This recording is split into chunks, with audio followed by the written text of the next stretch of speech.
Hello बेटा, good morning.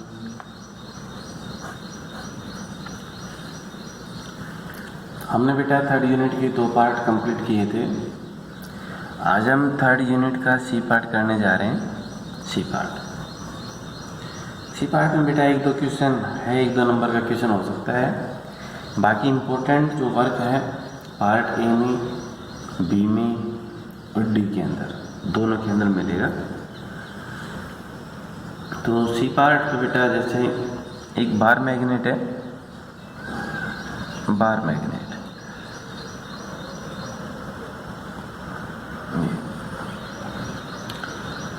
अगर बेटा आप लोगों से पूछे कि बार मैग्नेट क्या, what is a bar magnet, तो हम बार मैग्नेट को कैसे डिफाइन करेंगे कि बार मैग्नेट क्या होते हैं।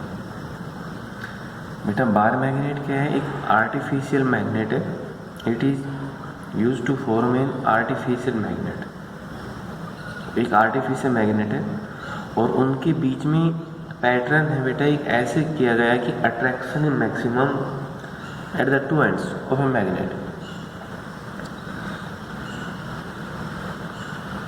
जैसे बेटा ये आर्टिफिशियल मैग्नेट है जिसके 2 पोल हैं, जो एंड्स हैं नॉर्थ और साउथ। जो बेटा ये 2 एंड्स हैं, ये 2 इनके बीच में अलाइनमेंट है वो बेटा मैक्सिमम से मैक्सिमम अलाइनमेंट है। मैक्सिमम से मैक्सिमम अलाइनमेंट का अर्थ है इनके बीच में ये आपके पास क्या होगा, स्ट्रॉन्गली अट्रैक्टिव होगा। और जो 2 एंड्स है बेटा इनको पोल बोलते हैं, पोल ऑफ द मैग्नेट्स। इसका नाम क्या होगा बेटा, ये pole of the magnets. Magnets की पोल क्या क्या है तो बेटा ये आपके पास था एक बार मैग्नेट।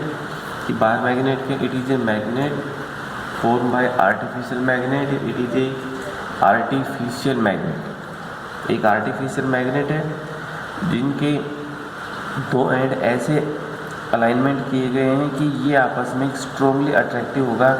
जैसे कोई भी आयरन है, कोबाल्ट है, निकल है, उनके स्मॉल पीस को स्ट्रॉन्गली ये क्या कर लेगा, अट्रैक्टिव कर लेगा। जो ये बेटा 2 एंड है इसके, these are 2 ends is known as poles. इनको क्या बोला जाता है, इनको पोल्स बोला जाता है कि पोल्स क्या है। ठीक है, तो बेटा बार मैग्नेट के बारे में पता होना चाहिए। अब है बेटा सम बेसिस ऑफ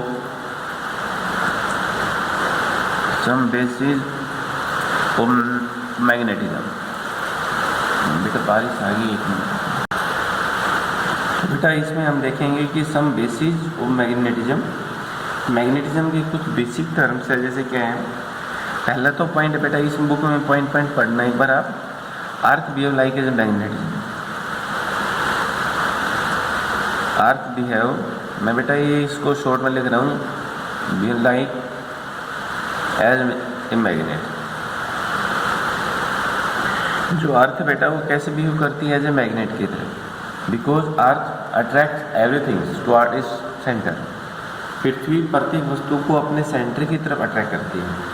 इसलिए अर्थ आपके पास बिहेव कैसे बेटा, मैग्नेटिक फील्ड की तरह, मैग्नेटिक फील्ड। जैसे every magnet attract small piece of के जैसे सब्सटेंस है बेटा, आयरन है, कोबाल्ट है, निकल है, स्टील है, टुवर्ड्स इट्स सेंटर। तो जो एंड है इनको ये अपनी तरफ अट्रैक्ट कर रहे हैं। इन एंड का नाम से बेटा क्या होगा, पोल्स। इन एंड्स को क्या बोलते हैं बेटा, पोल्स बोलते हैं। जैसे यही है, ये एंड्स है अपनी तरफ, जैसे small piece of iron, cobalt, nickel, उनको अपनी तरफ अट्रैक्ट करता है। अट्रैक्ट जैसे होगा तो दीज पोल्स यानी these end is known as a poles. इसलिए इन एंड्स को बेटा क्या बोलते हैं, एज ए पोल बोलते हैं कि पोल क्या है। दूसरा पॉइंट क्या है, और भी पॉइंट है। जैसे बेटा like polar attract each other, जो लाइक पोल है are repel each other and unlike pole are attract each other. Same pole है बेटा, एक दूसरे को रिपेल करेंगे। अपोजिट पोल है वो एक दूसरे को अट्रैक्ट करेंगे। तो इसकी प्रॉपर्टी जो 3-4 प्रॉपर्टी है बेटा वो बुक में दे रखी है, वो एक बार आप उसको पढ़ के देखना, बिल्कुल ईजी समझ में आ जाएगा।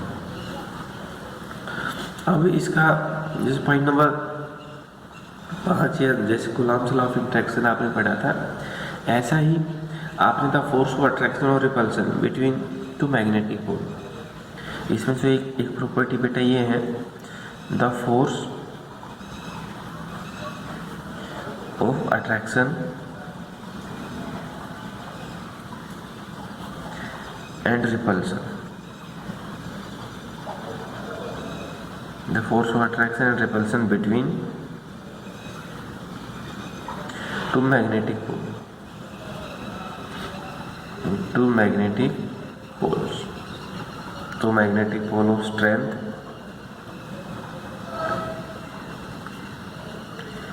M1 and M2 separated by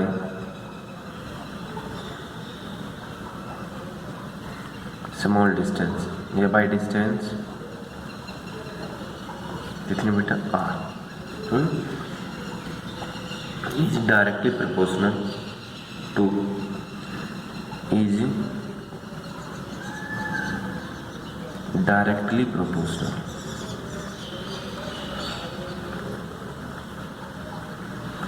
to the product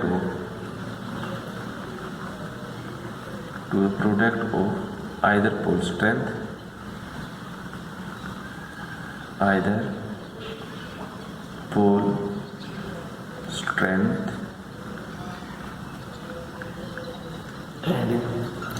and inversely proportional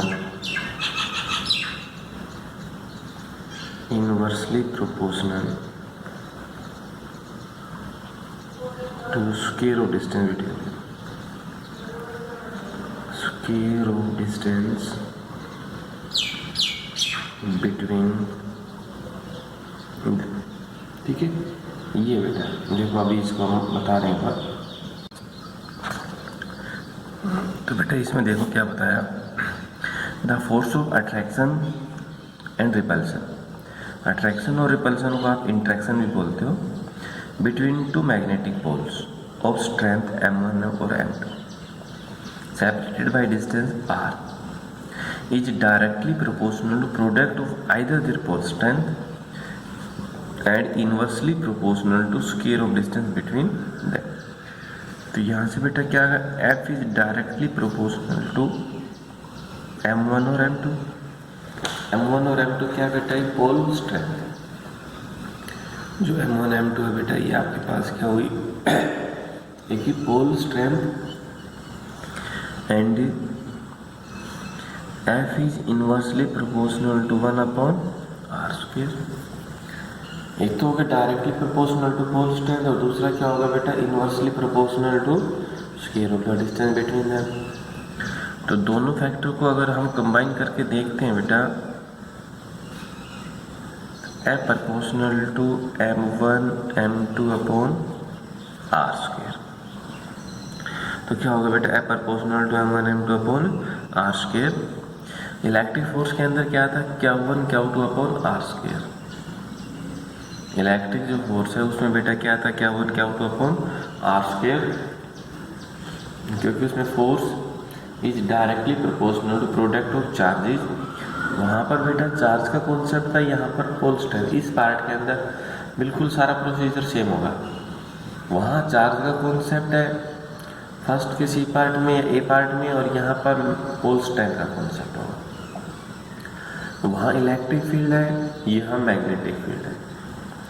तो अब जैसे इस प्रोपोर्शनल को हटाएंगे, हम कांस्टेंट यूज करेंगे बेटा, F = K M1 M2/r², where K की वैल्यू बेटा मैग्नेटिक फील्ड में कितना होता है, μ0/4π, और इसकी न्यूमेरिकल वैल्यू 10⁻⁻7 यूनिट इसकी निकालोगे वेबर पर एम्पियर पर मीटर, सॉरी ये बेटा मीटर है, ठीक, वेबर पर एम्पियर पर मीटर यूनिट किसकी है बेटा। तो this is Coulomb's law in magnetic force. ये बेटा क्या है, कूलम्ब्स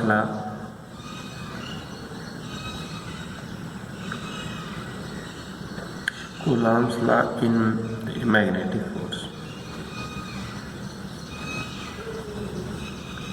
ठीक है भाई, ये बेटा कैसे होगा, Coulomb's law in magnetic force. जबकि Coulomb's law in electric force क्या था, वो K51 Q2 upon R square. उसमें K की वैल्यू कितनी थी बेटा 9 × 10⁹ ठीक है, उसमें कितने था 9 × 10⁹ लेकिन इसमें K जो है वो मैग्नेटिक की टर्म कांस्टेंट है, वो आपके पास कितने μ0/4π जो कि कितना बेटा 10⁻⁻7 कितना होगा 10⁻⁻7 वेबर पर एम्पेयर और पर मीटर इसके बराबर होता है।